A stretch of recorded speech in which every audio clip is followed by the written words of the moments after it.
essa certeza a gente tem. Zé do bem, Zé do bem. Boa noite, William. Boa noite, Fátima. Boa noite a quem está nos vendo e escutando. Candidato, o senhor teve no primeiro turno um desempenho inferior ao que o seu colega Geraldo Alckmin conseguiu na eleição presidencial de 2006. Ele teve 9 pontos percentuais a mais do que o senhor obteve dessa vez. A que é que o senhor atribui essa resposta dos eleitores às suas propostas? Olha, primeiro, os outros candidatos eram diferentes. Inclusive, não tinha uma terceira candidata ou um terceiro candidato tão forte quanto a Marina. E no primeiro turno, na verdade, os eleitores fazem uma aproximação para o voto, né? Não é um julgamento definitivo.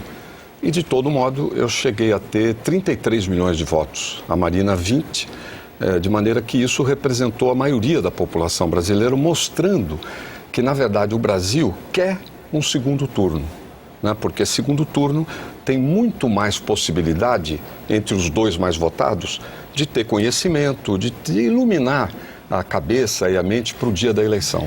Agora, esse segundo turno ele está radicalizado, uma mistura entre religião e política que normalmente não costuma dar certo em lugar nenhum. A sua campanha tem explorado posições do PT e da candidata do partido, por exemplo, em relação ao aborto. Essa mistura, política e religião, não deveria ser evitada? Olha, não fomos nós que levantamos, nem nós exploramos.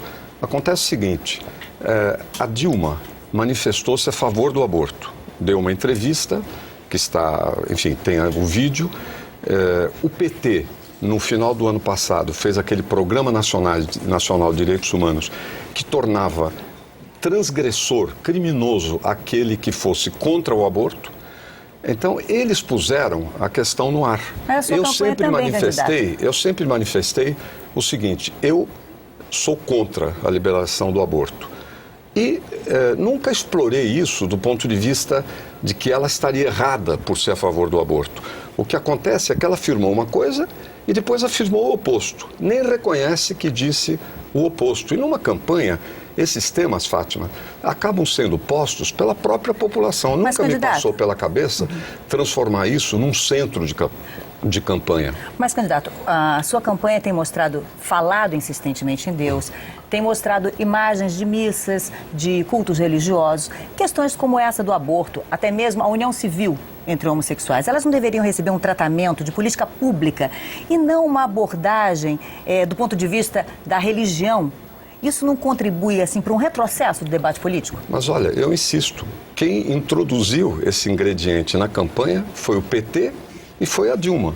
Como eu tenho uma posição contrária ao aborto, eu sempre fui perguntado e sempre disse isso. Mas é um retrocesso? Quanto ou a considera um introduzir retrocesso? todas as campanhas que eu fiz, eu sempre visitei igrejas, né? Eu sou católico, mas sempre visitei igrejas, inclusive cristãs, evangélicas.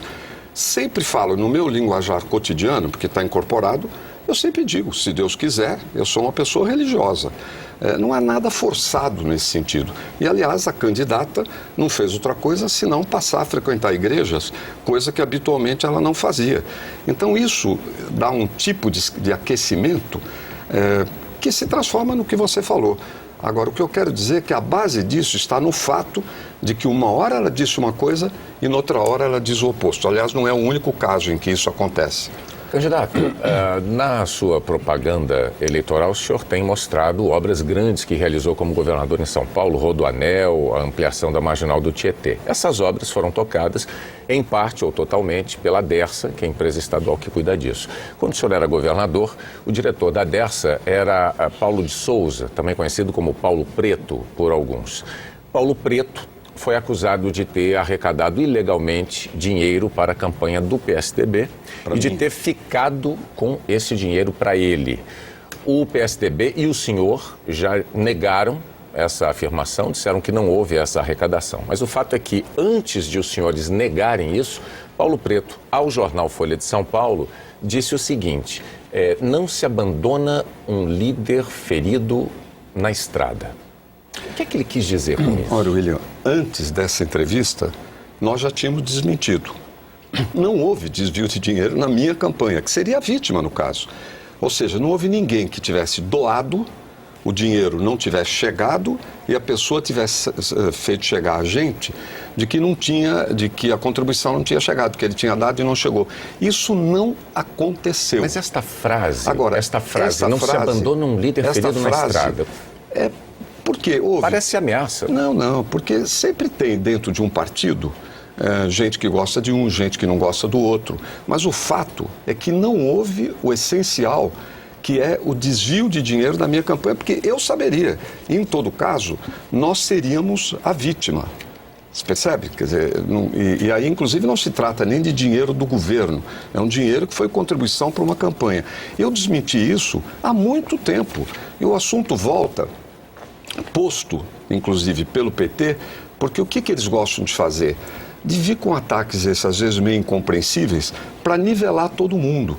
Como se os escândalos da Casa Civil, como se os escândalos desse senhor cardeal agora na Eletrobras, como se tudo isso pudesse ser também reproduzido, o que não aconteceu do outro lado. Eu não tenho nenhum chefe da Casa Civil que ficou do meu lado, que aprontou tudo que a Erenice aprontou, o braço direito da Dilma. Mas eu tenho que observar o seguinte. Primeiro, Paulo de Souza tinha um cargo estratégico no seu governo, era um cargo importante de grandes obras. E teve uma filha dele, inclusive, contratada pelo senhor, tanto na Prefeitura de São Paulo, quanto no governo do Estado, em cargo de confiança. Quer dizer, essa relação sua com parentes também, de alguma maneira, não configura aí um nepotismo dentro do governo? Essa menina foi contratada, eu nem conhecia, não foi diretamente por mim, para trabalhar no cerimonial, que faz recepções, que cuida de solenidades e tudo mais, entre muitas outras.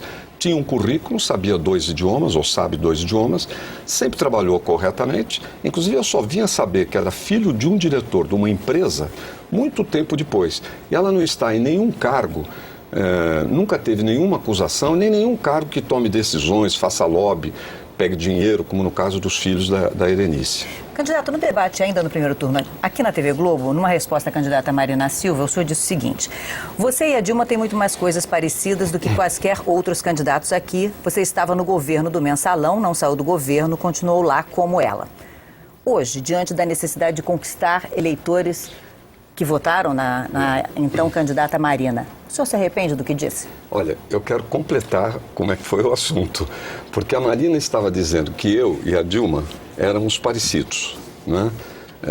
Não sei se ela acha isso no fundo da alma. Eu disse, não, nós não somos parecidos. Agora, você não pode medir os outros pela sua régua. Se eu usasse a minha régua, eu poderia dizer, você e a Dilma têm semelhanças, porque ambas participaram de um governo do PT que tinha um mensalão e ambas não saíram do governo. Isso não foi propriamente uma acusação, isso foi mostrar como, se você começar a fazer comparação, você pode chegar a qualquer conclusão. Né? Você pode dizer, fulano e cicrano torcem para o mesmo time, logo eu posso dizer que vocês são parecidos, porque ela dizia que éramos parecidos por outros motivos, porque uma preocupação com obras, uma preocupação com propostas concretas, isso mais no meu caso, inclusive. Mas não é uma forma muito fácil de atrair eleitores com uma declaração como essa? Mas eu posso te dizer o seguinte, eu gosto muito da Marina, é uma pessoa que eu admiro, e ela fez uma boa contribuição no Brasil para a democracia, ajudando a ter o segundo turno e aproximando gente que não participa habitualmente de eleição do processo eleitoral, coisa que fortalece a democracia. E agora, com muita alegria, eu estou recebendo o apoio de militantes do PV, como Fernando Gabeira, o Fábio Feldman, que foi candidato a governador em São Paulo, diretórios, parlamentares.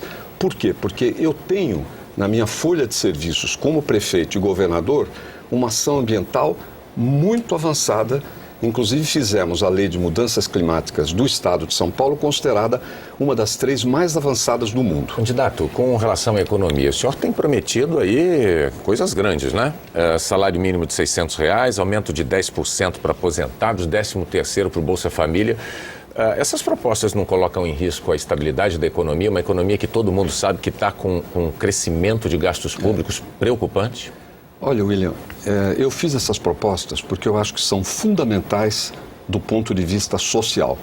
Os aposentados ficam para trás, o salário mínimo ainda é pouco em relação às necessidades de consumo das pessoas e o Bolsa Família é muito pequeno, dá menos de R$ reais por ano. Então eu propus fazer o 13º do Bolsa Família, programa que eu vou manter e afirmar, dar 10% para os aposentados, o dobro do que o governo quer, e fazer o mínimo em R$600. Isso tem um custo. Eu calculei aproximadamente, em números redondos, 1% do atual orçamento. 1% do orçamento previsto. Ora, tem subestimativa de receitas, ou seja, tem receitas, dinheiro que vai entrar para o governo no ano que vem que está subestimado. Isso tem sido feito nos últimos anos no caso da Previdência. Tem também o efeito que as próprias medidas vão causar sobre a arrecadação, que é positivo. Mas corte de desperdícios, encolhimento de cargos de confiança, gente que não faz concurso, que está lá por apadrinhamento político. Com isso, nós vamos ser capazes de cobrir esse 1%. E do ponto de vista do país, representa um grande salto social e uma medida de justiça, eu diria. Candidato, se isso fosse assim possível, essa conta fosse viável do jeito que o senhor está falando, por que ela não foi feita agora? Quer dizer, por que ela não teria sido feita já? Acho que aumentar o salário mínimo é o desejo de todo político. Sem dúvida. Quer dizer, então, será que essa conta, esse ajuste não é um pouco mais complicado? Porque eles têm outras prioridades, por exemplo, estão desenvolvendo muitos e muitos subsídios a investimentos que provavelmente não são rentáveis, né? O governo hoje está distribuindo isso por todo canto, muito desperdício, muito desvio de dinheiro público, Fátima. Candidato. Muito desperdício. Nós vamos enxugar tudo isso para poder atender os mais necessitados. Candidato, eu vou pedir então agora, chegamos ao fim do tempo, eu vou pedir agora que o senhor se despeça dos eleitores com a sua mensagem em 30 segundos, por favor. Muito obrigado. Olha, eu com a consciência tranquila, queria pedir a você que está me vendo o seu voto, né, no dia 31 de outubro. Se você já vota em mim, conquista outro voto. Eu já disputei 9 eleições, lutei bastante na vida. Disputei eleição, ganhei de deputado, senador, fui ministro, eleito prefeito, eleito governador. Lutei bastante para isso e como presidente eu vou lutar muito para melhorar a saúde, a educação, a segurança e os problemas e as questões sociais. Vamos juntos, de braços dados, coração leve, cabeça erguida, ganhar a eleição. Seu tempo, candidato.